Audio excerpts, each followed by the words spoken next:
Good morning. My name is Sakshi. I am student of BSc Chemistry Honors 4th semester. Today I am here for audio visual video on physical chemistry by S. Kiran. The chapter name is the second law of thermodynamics. Need for the second law of thermodynamics. As first law of thermodynamics is merely the law of conservation of energy, there are several phenomena which cannot be explained by the first law. The first law is not sufficient and has certain limitations which are discussed as follows. First law. First law does not put restrictions on the direction of flow of heat. First law establishes the relationship between the heat absorbed. First law does not put restrictions on the direction of flow of heat. First law establishes the relationship between the heat absorbed and work done by the system. It places no restrictions on the source of heat or on the direction of flow of its flow. According to first law of thermodynamics, it is possible to heat water using ice without any external effort. Yet we know from experience that such a transfer of heat from lower temperature to higher temperature will not take place spontaneously. Heat is always found to flow from hotter to a colder body. Thus, first law is unable to tell the direction of flow of heat. It only indicates that if such process occur, then the heat gained will be exactly equal to the heat lost. Similarly, first law cannot predict whether a gas can diffuse from lower pressure to higher pressure or water can flow uphill on its own or not. Thus, first law provides no information regarding the feasibility of a process. The second law of thermodynamics helps us to determine the direction in which energy can be transferred. Second, first law has no criteria for spontaneity of a process. There are several natural processes which take place of their own in one direction only, but they do not proceed in reverse direction on their own. For example, water flows down the hill but cannot flow up the hill of its own. Flow of heat from warmer to colder body, expansion of gases into a vacuum, burning of fuels, etc. are some examples of processes which takes place only in one particular direction. Such processes are called spontaneous processes. According to the first law, it is suggested that decrease of heat content is the reason for spontaneity. This means that a reaction in which heat is evolved must be spontaneous, whereas a reaction in which heat is absorbed must be not spontaneous. But there are some processes in which delta U is positive. Still the reaction proceeds spontaneously, such as vaporization of water at low pressure. Hence, delta U cannot be criteria for spontaneity. Thus, similarly, delta H cannot be used for predicting spontaneity because there are many reactions which proceeds spontaneously with a positive value of delta H. That example is dissolution of NH4Cl solid in water. Thus, it is seen that functions U and H derived from first law of thermodynamics cannot predict the spontaneity of a reaction. Hence, there is need for second law. In the second law of thermodynamics, which defines a new state function called entropy, thus function entropy, along with other functions, is used to predict whether a given process is spontaneous or non-spontaneous. Third, as stated by the first law, the exact equivalence between the heat and work is not possible. First law establishes the relationship between the heat absorbed and the work done by the system. According to first law, when heat is converted into work, work done is equivalent to the heat absorbed. While it is seen from experience that work can be completely transferred into heat, but heat absorbed cannot be completely converted into work without leaving some change in the system or surrounding. This observation cannot be explained by the first law. The second law helps us to calculate the maximum fraction of heat that can be converted into work for a given process. Thus, the first law of thermodynamics is not sufficient, and therefore an additional law which explains the law above limitation is necessary. Before taking up various statements of second law of thermodynamics, we discuss what is a cyclic process and the Carnot cycle. Then various statements of second law of thermodynamics can be easily understood. Cyclic process. In a cyclic process, a system, after undergoing a series of changes, return to original position. A system undergoes changes from state A to B by path 1 and returns to original state by path 2. This is a cyclic process. The net change of internal energy in cyclic process is 0. That is, delta U is equals to 0. Therefore, according to first law, delta U is equals to Q plus W. For a cyclic process, 0 is equals to Q plus W. Q is equals to minus W. When the cyclic process is carried out at constant temperature, the cyclic is said to be an isothermal cycle. If the process is carried out in infinitesimally small steps, the cycle is said to be reversible. Although reversible process is only imaginary and cannot be brought into a practice, but the concept is quite useful in deriving some important relationships. That the most well-known cyclic process is Carnot cycle.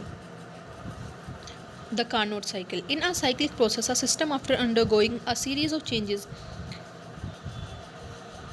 The Carnot cycle was named after a French engineer, Sadi Carnot. He was interested in the efficiency of steam engine and other heat engine, the device which converts heat into work. We observed that maximum conversion of heat into work is possible in a cyclic process in which all the necessary steps are carried out reversibly, such as reversible cycle is not Carnot cycle.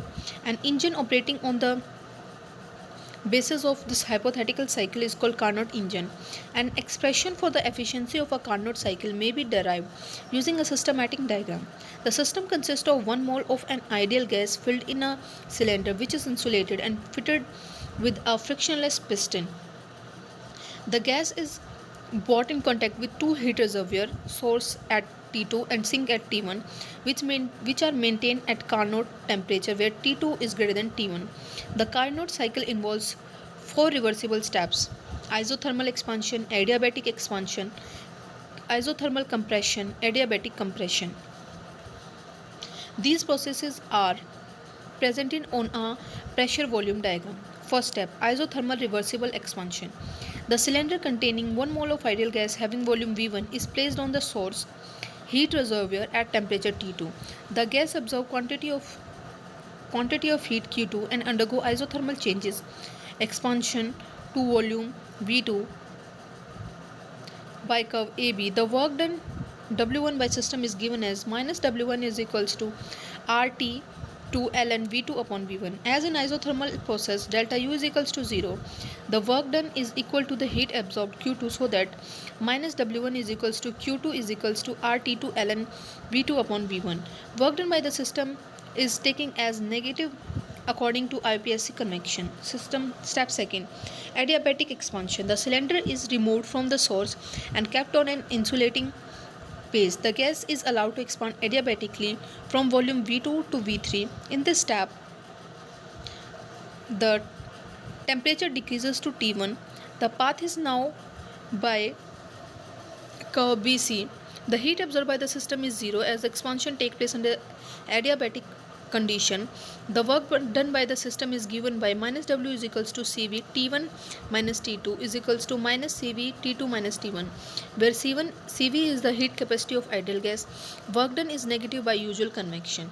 Step third, isothermal compression. The path is shown along the curve CD. In this step, the cylinder is removed from insulating base and kept in contact with the sink by temperature T1. The gas is compressed isothermally till the volume decreases from V3 to V4. The work done by the system is positive by convection and is given by W3 is equals to RT1 ln V4 upon V3. As amount of heat Q1 equals to W3 will be returned to sink, we can write Q1 is equals to W3 is equals to RT1 ln V4 upon V1. Step 4, adiabatic compression. In this step, the cylinder is removed from the sink and placed on an insulating base. The gas is compressed adiabatically along the curve dA and the volume reduces from V4 to V1 and the temperature of the gas rises from T1 to T2. The work done is positive by convection and is given by V4 is equals to CV V2 T2 minus T1. As a result of these 4 operations, the system returns to its original state and reversible cycle is completed. The work done in this cycle is given by W is equals to minus W1 minus W2 plus W3 plus W4 RT2 ln V2 upon V1 minus CV T2 minus T1 plus RT1 ln V4 upon V3 plus CV T2 minus T1 RT2 ln V2 upon V1 plus RT1 ln V4 upon V3. Net heat absorbed Q2 is given by Q is equals to Q2 plus minus Q1 RT2 ln V2 upon V1 plus RT1 ln V4 upon V3. Since point T2 V2 T1 V3 lies on the same adiabatic curve BC and T2 V1 and T1 V4 lie on another adiabatic curve AD, Tv gamma minus 1 is equals to constant, T2 V2 gamma minus 1 is equals to T1 V3 gamma minus 1, T2 V1 gamma minus 1, T1 V4 gamma minus 1. Dividing equation, we got V4 upon V3 is equals to V1 upon V2. W is equals to RT2 ln V2 upon V1 plus RT1 ln V2 upon V2. RT2 ln V2 upon V1 minus RT1 ln V2 upon V1. W is equals to RT2 minus T1 ln V2 upon V1. From the above derivation, it is observed that the work done in Carnot cycle is only the work involved in the isothermal operation, because the work done in the adiabatic cancel one another. Efficiency of Carnot cycle and Carnot theorem. The efficiency neta of Carnot cycle or heat engine is defined as the ratio of work done by the system to the amount of heat absorbed at higher temperature. Neta is equals to W upon Q2. W is equals to RT2 minus T1 ln V2 upon V1, where Q2 is equals to RT2 ln V2 upon V1. Neta value is equals to T2 minus T1 by T2. From it is clear that the efficiency of reversible heat engine depends only upon the temperature of the source and the sink and is independent of nature of working substance. In other words, all the reversible heat engine working between the same two temperatures have the same efficiency. Also, the efficiency of a reversible heat engine is maximum for given temperature. This is called Carnot theorem. Thus, efficiency of heat engine operating in Carnot cycle depend only on two temperatures at which the engine operates. The greater difference between T2 and T1, greater is the efficiency.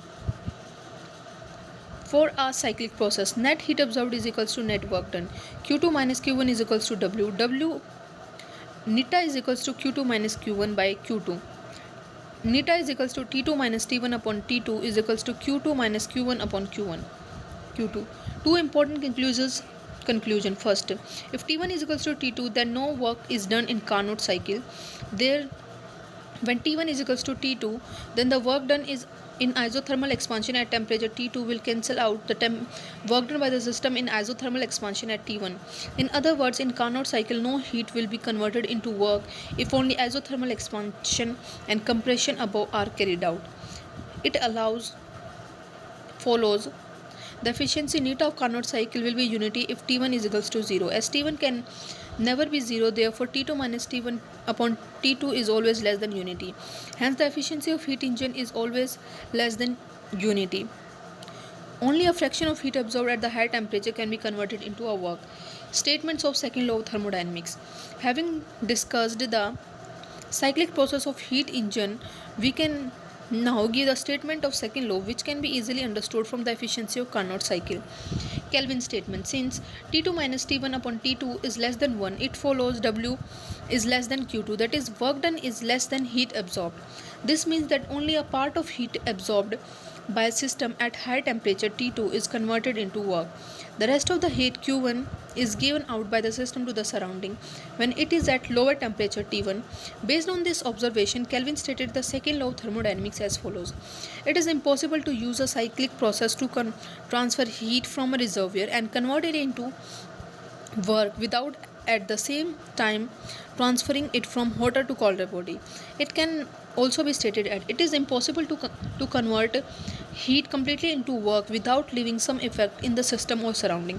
Although the second law have been stated in the number of ways, but these statements having the fundamental concept that is work can always be converted into heat, but conversion of heat into work does not take place under all conditions.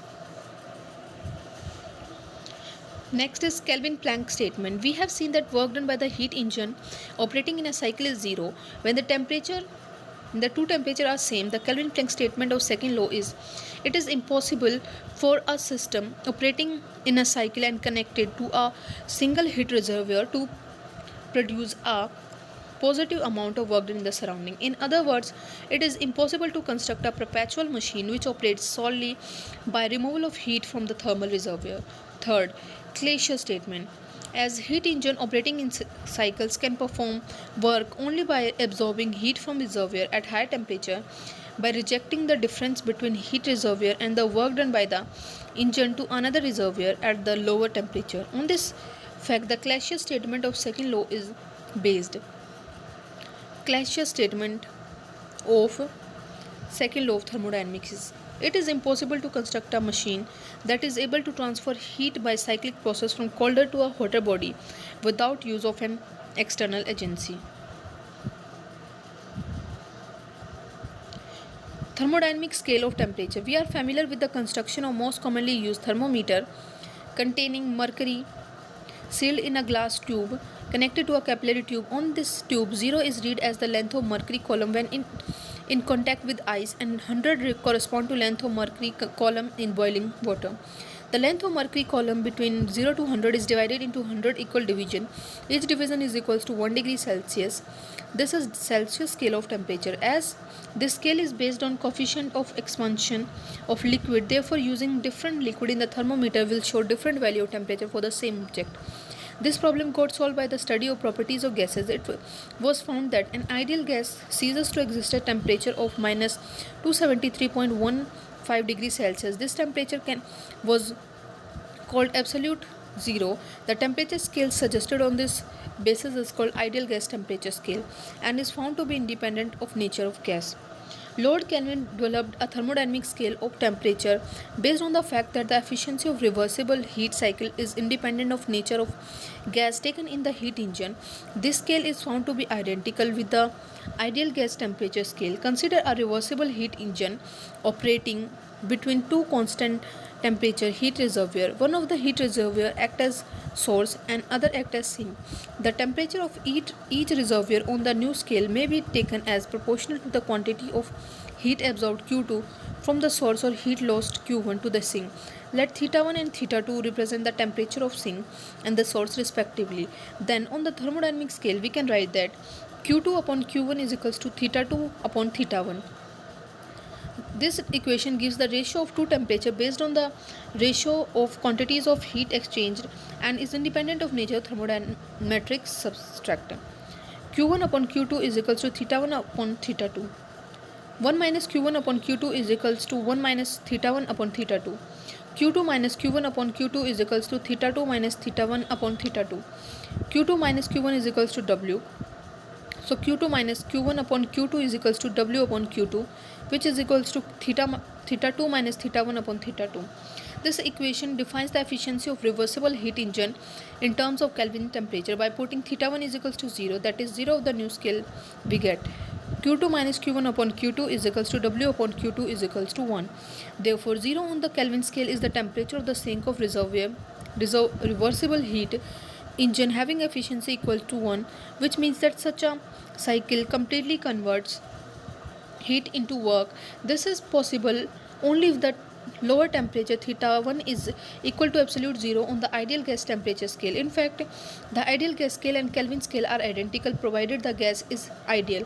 The temperature on the thermodynamic scale are expressed in terms of degree Kelvin represented as K. Further, it has been found that if theta 1 is taken as equal to 273.1 K Kelvin, the Kelvin and Celsius scale becomes identical. The 273.16 Kelvin is equals to 0 degree. Next heading is entropy. The function entropy was established from the work of Carnot. Celsius in 1850 introduced this function of state S. For a reversible Carnot cycle operating between temperature T2 and T1, the efficiency is given as neta is equals to Q2 minus Q1 upon Q2, theta 2 minus theta T2 minus T1 upon T2, where Q2 is the heat absorbed isothermally at temperature T2 and Q1 is the heat lost isothermally at temperature T1. 1 minus Q1 upon Q2 is equals to 1 minus T1 upon T2. Q1 upon T1 is equals to Q2 upon T2. Q reversible upon T is equals to constant, where Q reversible is the amount of heat exchange in a reversible process. Thus, we can say that heat absorbed and lost isothermally reversibly divided by the absolute temperature at which heat is exchanged in a constant quantity for a given system has been derived by taking positive sign for heat absorbed Q2 and negative sign for heat lost Q1. If Q2 is the heat absorbed and Q1 is the heat evolved, then Q2 upon T1 T2 is equals to minus Q1 upon T1. Q1 upon T1 plus Q2 upon T2 is equals to 0, but Q cyclic is not equal to 0, where Q is not a state function. Summation Q upon T is equals to 0. Thus, when the isothermal and adiabatic process in a Carnot cycle are carried out in infinitesimally small step, the summation of Q1 Q upon T terms is equals to 0. Entropy is a state function. Consider a cyclic process ABA carried out irreversibly. It can be shown to consist of a number of small Carnot cycles. The horizontal line represents adiabatic process, while the slanting vertical line represents isothermal process. By making each Carnot cycle extremely small and increasing their number, it can be made to correspond to continuous curve ABA. This reversible cycle can be considered as being made up of an infinite number of Carnot cycles. For each of these cycle, we have summation q upon t is equals to 0. When the change are made in infinitesimally small step, we can write delta q upon t is equals to 0. For a cyclic process performed in two steps, that is from A to B and back B to A, we can write that summation delta q upon t is equals to summation delta q upon t from A to B plus summation delta q upon t from B to A is equals to 0. Finally, q upon t from A to B is equals to minus q upon t from B to A. It follows that q upon t is a definite quantity whose value depends only on initial state A and final state B and is independent of the path followed for the process. For a reversible process, we can write quantity q upon t as q reversible upon t. Thus, we conclude that quantity q reversible upon t represents a state function. This state function is called entropy of the system and is represented by S. Thus, S is equals to q reversible upon t. Entropy is an extensive variable and is defined only in terms of differences. The change in the value of entropy is going from one state to another, is independent of the path. Delta S is equals to SB minus SA is equals to q reversible upon t, where SA and SB are the entropies in state A and B of the system respectively. As entropy is a state function, a small change in its value can be represented by an exact differential ds. ds is equals to q reversible upon t. Units of entropy. Entropy change is expressed as delta S is equals to q reversible upon t. Entropy is expressed in terms of joule per degree. When heat is expressed in calorie, and entropy is reported as calorie per degree. Further, entropy is an extensive property.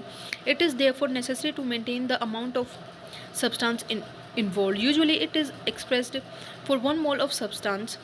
Hence, the entropy unit of entropy are calorie per degree per mole.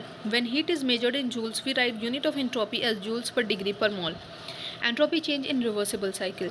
Consider a process taking place under completely reversible condition, that is system absorb heat reversibly and the surrounding always transfer heat reversibly. Let q reversible be heat absorbed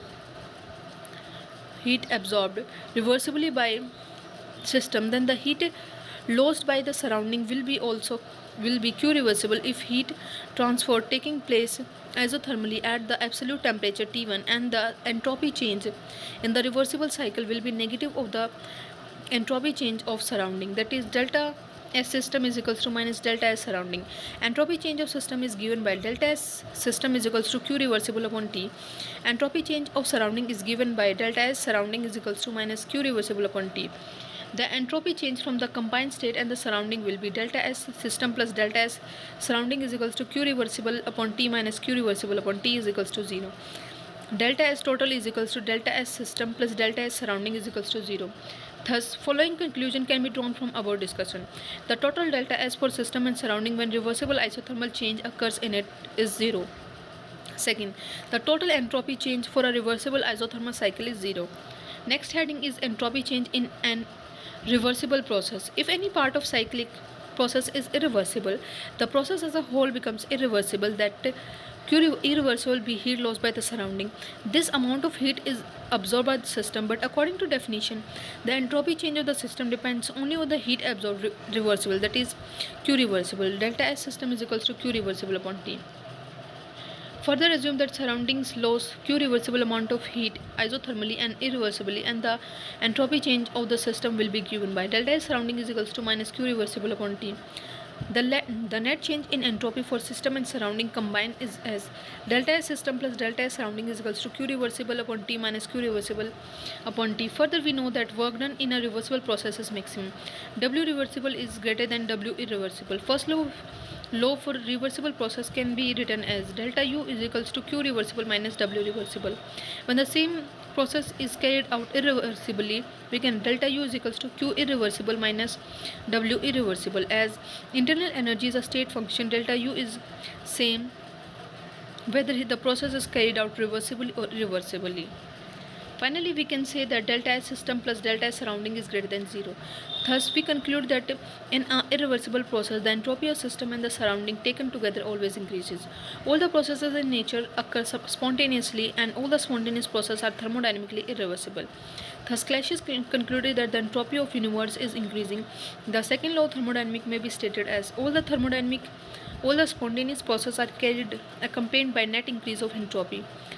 That is, entropy of universe is increasing continuously. The result of entropy change in a reversible process and in irreversible may be written as delta S system plus delta S surrounding is equals to 0 for reversible process. Delta S system plus delta S surrounding is greater than 0 for irreversible process. Next is Clashes inequality. The total change for system and surrounding for an irreversible process is taken as delta S system plus delta S surrounding is greater than 0. Delta S system is greater than minus delta S surrounding. Delta S surrounding is equals to minus Q irreversible upon T. Delta S system is greater than Q reversible upon T. When the change in entropy is small, above equation can be written as DS system is greater than Q reversible upon T. Clashes assume that entire universe could be considered as an isolated system in which all naturally occurring processes are irreversible. On this basis, it is often stated that the energy of universe is constant and the entropy of universe always tends towards maximum. Entropy changes for an ideal gas with change in PVT.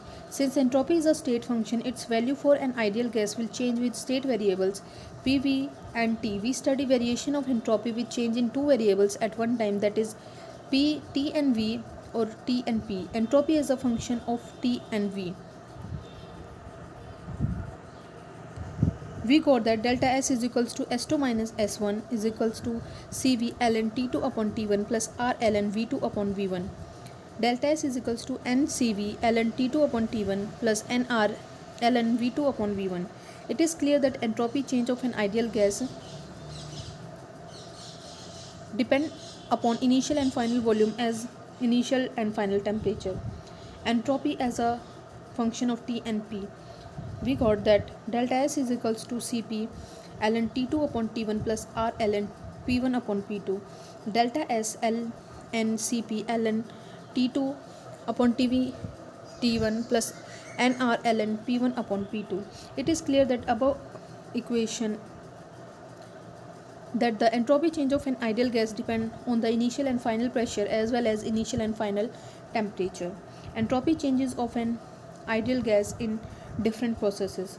We consider entropy changes from three types of thermodynamic process. These are isothermal process, isobaric process, isochoric process. Isothermal process. In this process, temperature is kept constant. T1 is equals to T2, delta S is equals to R ln V2 upon V1 is equals to R ln P1 upon P2. For isothermal expansion, V2 is greater than V1. Delta S will be positive. Thus, isothermal expansion for an ideal gas is accompanied by increase in entropy. Isobaric process. The process is kept constant in isobaric process, that is P1 is equals to P2. We can write that delta S is equals to Cp ln T2 upon T1. Isobaric process. In an isobaric process, volume is kept constant, that is V1 is equals to V2. Thus, delta S is equals to Cv ln T2 upon T1. It is evident that increase in temperature of an ideal gas at constant volume is accompanied by increase in entropy. Calculate the entropy changes involved in an isothermal reversible expansion of 5 moles of ideal gas from a volume of 10 liter to 100 liter at 300 Kelvin. Delta S is equals to Cv ln T2 upon T1 plus R ln V2 upon V1 for 1 mole of ideal gas. For isothermal process, T1 is equals to T2, so that delta S is equals to R ln V2 upon V1 for 1 mole of ideal gas. Delta S is equals to NR ln V2 upon V1 for n moles. Delta S is equals to 2.303 NR log V2 upon V1. Delta S is equals to 2.303 into 5 into 8.314 into log 100 upon 10. Delta S is equals to 95.73 joule. Calculate the change in entropy when 3 moles of ideal gas is heated from 300 Kelvin to 900 Kelvin at constant pressure, second constant volume. The entropy change of an ideal gas due to change in temperature at constant pressure is given by delta S is equals to NPV ln T2 upon T1 is equals to 2.303 and Cp log T2 upon T1.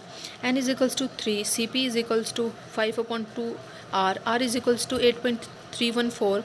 Delta S is equals to 2.303 into 3 into 5 by 2 into 8.14 into log 900 upon 300 is equals to 68.51 kilojoule per mole. Thank you.